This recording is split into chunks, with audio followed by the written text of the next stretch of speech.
बिस्मिल्लाहिर्रहमानिर्रहीम। Dear student, कल के लेक्चर के अंदर हमने यूनिट्स के बारे में डिस्कस किया था। यूनिट्स क्या होते हैं और यूनिट्स की डिफरेंट टाइप के नाम डिस्कस किए थे। उसके अलावा हमने बेस यूनिट्स को डिस्कस किया था। आज हम फर्दर डिस्कस करेंगे। आज के हमारे टॉपिक का जो एजेंडा है, हमने 2 पॉइंट्स को डिस्कस करना है। First of all derived units क्या होते हैं और उनकी कुछ एग्जांपल्स करनी है। उसके अलावा सप्लीमेंट्री यूनिट्स क्या होते हैं और इनकी मजीद टाइप्स और उनकी डिफाइन भी डिस्कस करनी है। तो सबसे पहले हम डिराइव्ड यूनिट्स की बात कर लेते हैं। डिराइव्ड यूनिट्स क्या होते हैं? बेसिकली ये वो यूनिट्स हैं जो डिराइव्ड क्वांटिटीज की रिप्रेजेंटेशन के लिए इस्तेमाल किए जाते हैं।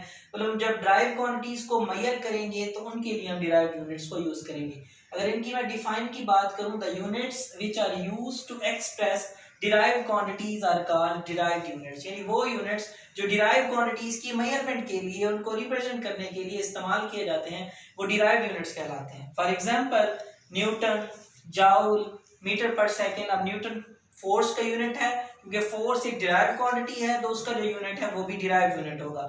जाउल हमारे पास वर्क और एनर्जी का यूनिट है, क्योंकि वर्क और एनर्जी दोनों डिराइव्ड क्वांटिटी हैं तो उनका यूनिट भी डिराइव्ड यूनिट ही होगा। मीटर पर सेकेंड स्पीड का यूनिट है, स्पीड भी बजाते खुद एक डिराइव्ड क्वांटिटी है तो उसका यूनिट भी डिराइव्ड यूनिट होगा। अब यहाँ पर एक काबिले अंडरस्टैंड यानी एक समझने वाली बात है कि जो डिराइव्ड यूनिट्स होते हैं they are written in term of base unit. जिस तरह हम डिराइव्ड क्वांटिटीज को, बुनियादी मिकदारों को मल्टीप्लाई करके, डिवाइड करके उन दोनों के दरमियान रिलेशन बना के लिखते हैं, सिमिलरली यूनिट्स को भी हम in term of base unit ही लिखते हैं। यानी कि वही जो 7 बुनियादी मिकदारें हैं वो मिलकर मुख्तलिफ डिराइव्ड क्वांटिटी बनाती हैं। तो सिमिलरली उन्हीं 7 बुनियादी मिकदारों के जो यूनिट्स होंगे वो भी मिलकर डिफरेंट डिराइव्ड यूनिट्स बनाएंगे। अब इसकी example in term of base unit की जो एग्जांपल है वो मैं आपको एक छोटी सी समझा देता हूँ। मिसाल के तौर पर कल हमने डिस्कस किया था जो स्पीड है वो, उसका अगर हम फार्मूला देखें या उसको बयान करने की कोशिश करें, time rate of change of displacement. अब ये डिस्प्लेसमेंट बुनियादी मिकदार है, टाइम बुनियादी मिकदार है। अब स्पीड हमारे पास डिराइव्ड क्वांटिटी बन चुकी है, यानी दो बेस क्वांटिटीज को डिवाइड करने के बाद हमने एक डिराइव्ड क्वांटिटी अखज़ की है। अब हम इस वेलोसिटी का या स्पीड का जो यूनिट निकालने लगे हैं, अब इसका यूनिट बनता है मीटर पर सेकंड। वो कैसे बनता है? डिस्टेंस का यूनिट मीटर, टाइम का सेकंड, तो it will be metre per second. अब ये जो मैंने मीटर पर सेकंड लिखा है it is a derived unit which is written in term of base unit. ठीक है, अब कुछ हम एग्जांपल्स देख लेते हैं डिराइव्ड यूनिट्स की। ये इस टेबल के अंदर डिफरेंट क्वांटिटीज लिखी गई हैं, उनके सैंबल्स और उनके इन टर्म ऑफ बेस यूनिट भी लिखे गए हैं। सबसे पहली जो एग्जांपल है वो फिजिकल क्वांटिटी में पहले नंबर पर आती है फोर्स। फोर्स का जो यूनिट है वो न्यूटन है। न्यूटन को एन से ज़ाहिर किया जाता है। अगर मैं इस न्यूटन को इन टर्म ऑफ बेस यूनिट लिखना चाहूँ तो मैंने डायरेक्ट लिखा है किलोग्राम मीटर पर सेकंड का स्क्वायर। अब ये इन टर्म ऑफ बेस यूनिट कैसे लिखा है इसको भी थोड़ा सा समझ लेते हैं। देखिए जो फोर्स का रिलेशन होता है F is equal to ma के बराबर होता है। तो इसमें मास बुनियादी मिकदार है, एक्सेलरेशन डिराइव्ड क्वांटिटी है। कल की एग्जांपल में हमने इनके बुनियादी यूनिट्स यानी इनकी जो डिराइव्ड क्वांटिटी से उनके जो यूनिट्स हैं वो भी देखे थे। अब मास का जो यूनिट होता है वो होता है किलोग्राम, एक्सेलरेशन का जो यूनिट होता है वो मीटर पर सेकंड स्क्वायर होता है। तो अगर आप गौर करें ये तीनों क्या है हमारे पास बेस यूनिट्स हैं, जिनको हमने मिलाकर क्या लिख दिया है डिराइव्ड। यानी अब इसका नाम तो न्यूटन ही होगा, इसका सिंबल एन होगा, लेकिन जब हम in term of base unit लिख रहे होंगे तो वही हमारे पास बुनियादी यूनिट्स यानी किलोग्राम, मीटर, सेकंड, वही जो 7 बुनियादी यूनिट्स हैं उन्हीं को हम इस्तेमाल करेंगे। और डायमेंशन निकालने के लिए भी हमें बुनियादी यूनिट्स को ही लिखना पड़ता है। जिस तरह कल के लेक्चर में हमने प्रैक्टिस की थी कि डिराइव्ड क्वांटिटीज को इन टर्म ऑफ बेस क्वांटिटी कैसे लिख सकते हैं, सिमिलरली हम अभी प्रैक्टिस करेंगे कि डिराइव्ड यूनिट्स को इन टर्म ऑफ बेस यूनिट कैसे लिख सकते हैं। मजीद एग्जांपल को देख लें। वर्क का यूनिट जाउल होता है, जिसको जे से ज़ाहिर किया जाता है।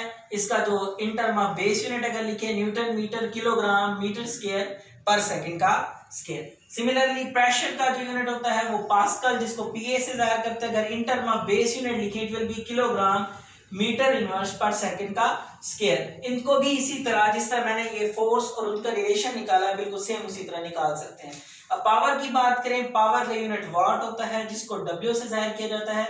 और इसका जो in term of base unit बनेगा वो kilogram, metre square per second का स्क्वायर बनेगा। अब इलेक्ट्रिक जो चार्ज होता है जिसका यूनिट कूलम है और उसका जो इसको सी से ज़ाहिर किया जाता है, जबकि इन टर्म ऑफ बेस यूनिट लिखें तो एम्पेयर सेकंड। अब मैं ये आपको समझाता हूँ ये एम्पेयर सेकंड कैसे आया है। करंट की अगर हम बात करें तो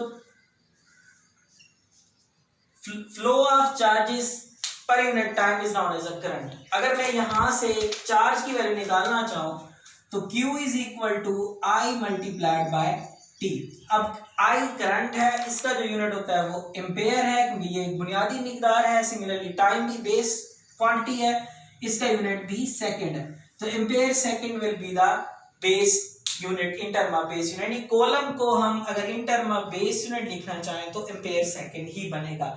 तो जितनी भी ड्राइव क्वांटिटीज हैं, यहां पर एक बात याद रख लें, जितनी भी ड्राइव क्वांटिटीज हैं उनको हम of course in term of base quantities लिख सकते हैं। सिमिलरली जितने भी डिराइव्ड यूनिट्स हैं उन सबको इन term of base units represent कर सकते हैं। यानी बुनियादी मिकदारों को मिलाकर माखूज मिकदारें बनाई जाती हैं, बुनियादी यूनिट्स को मिलाकर माखूज यूनिट बनाए जाते हैं। ये आपको इनकी एग्जांपल, इनकी प्रैक्टिस आनी चाहिए, ठीक है। यहाँ पर डिराइव्ड यूनिट क्लियर हो जाते हैं। अब हमारा जो दूसरा पॉइंट था उसको हम डिस्कस करते हैं। दूसरा हमने डिस्कस करना था सप्लीमेंट्री यूनिट्स को। कल भी मैंने आपको बताया था कि यूनिट्स की जब जनरल कॉन्फ्रेंस हुई थी 1916 के अंदर, तो पहले नंबर पर जो हमारे ज्यादा मोस्ट वाइडली यूनिट्स हैं जैसे किलोग्राम, लेंथ के लिए मीटर, टाइम के लिए सेकंड था। उसके बाद उन्होंने सोचा कि कुछ यूनिट ऐसे भी होते हैं जिनका स्पेसिफिकली किसी खास मकसद के तहत यूज होता है। अब अगर उनको हम बुनियादी यूनिट में घुसा दें या डिराइव यूनिट में घुसा दें तो अलग बात, यानी प्रॉब्लम क्रिएट करेगी। इसलिए उन्होंने सोचा कि हम कोई अलग से एक कैटेगरी रख देते हैं जिनके अंदर इन यूनिट्स को रख देंगे। वो अलग कैटेगरी सप्लीमेंट्री यूनिट्स कहलाते हैं। The units other than base and drive units specifically for coordinate geometry, जिनको हम कोऑर्डिनेट ज्योमेट्री के लिए यूज करते हैं और ज्योमेट्रिकल शेप्स, ट्रिग्नोमेट्री और कोऑर्डिनेट ज्योमेट्री के अंदर इस्तेमाल करते हैं, वो यूनिट्स सप्लीमेंट्री यूनिट्स कहलाते हैं। सप्लीमेंट्री यूनिट्स मजीद दो टाइप के होते हैं, एक हमारे पास रेडियन, दूसरा हमारे पास टी रेडियन। असल में जो रेडियन है वो प्लेन एंगल है, यानी वो एंगल जो प्लेन के अंदर बनता है, और टी रेडियन वो एंगल है जो सॉलिड यानी सफेयर के अंदर बनता है। प्लेन और सफेयर में ये 2 डायमेंशनल एंगल है, वो 3 डायमेंशनल एंगल है। अब इन दोनों की डिफाइंस और इन दोनों को समझने की हम कोशिश करते हैं कि रेडियन क्या होता है और टी रेडियन क्या होता है। तो सबसे पहले हम रेडियन को देख लेते हैं। याद रखें, it is a plane angle, it is a 2 dimensional angle, और whereas steradian is a solid angle, so it is a 3 dimensional angle. अब रेडियन की डिफाइन अगर मैं करूं, angle formed by an arc where arc length is equal to the radius. ये वो angle है जो किसी स्क्वायर के अंदर बनता है। स्क्वायर के अंदर, सॉरी सर्कल के अंदर जब 2 रेडियस को मिलाकर कोई हम आर्क बनाते हैं, यानी कोई सेक्टर खींचते हैं, तो उसके दरमियान 2 रेडियस के दरमियान जो एंगल बनता है, या उस सेक्टर के अंदर उस आर्क का जो एंगल है, angle formed by an arc, ये एक हमारे पास आर्क है, इस आर्क के दरमियान जो एंगल बन रहा है उसकी जो आर्क लेंथ है, यहां से लेकर यहां तक लेंथ जो है वो आर्क लेंथ कहलाती है। अगर ये वाली लेंथ इस रेडियस के या इस रेडियस के बराबर आ जाए तो जो एंगल बनेगा दैट विल बी रेडियन, ठीक है। यानी रेडियन की अगर मैं डिफाइन आसान अल्फाज में बताना चाहूं तो किसी भी सर्कल के अंदर जब हम सेक्टर में एक ऐसा एंगल जिसकी आर्क लेंथ उसके रेडियस के बराबर हो, तो वो जो एंगल होता है वो रेडियन बनता है। और ये स्पेसिफिकली ज्योमेट्री या ट्रिग्नोमेट्री के अंदर ही इस्तेमाल किया जाता है। अब दूसरा हम स्टीरेडियन की बात करें, मैंने पहले कहा कि ये एक सॉलिड एंगल है, ये सर्कल में नहीं बनेगा बल्कि it will be in sphere, ये हमारे पास किसी स्फीयर के अंदर बनेगा और ये 3 डायमेंशनल होगा। अब इसकी मैं अगर डिफाइन की बात करूं, angle subtended at the centre of a sphere, वो at the centre of circle था। बेसिक डिफरेंस देख लें, उसमें सर्कल है, इसमें स्फीयर है। Angle subtended at the center of a sphere when area of the surface equal to the square of the radius of the sphere। अब उधर क्या था, आर्क जो लेंथ थी वो रेडियस के बराबर थी। यहाँ पर ऐसा नहीं होता, यहाँ पर वो जो स्क्वायर है, वो जो सरफेस है उसका जो एरिया होगा, यानी ये वाला A area, that will be equals to the square of the radius. वहां पर आर्क लेंथ आर के बराबर थी, यहाँ पर जो एरिया है वो किसके बराबर होगा, रेडियस के स्क्वायर के बराबर होगा। दोबारा एक दफा समझ लें इसको, रेडियन और स्टीरेडियन को।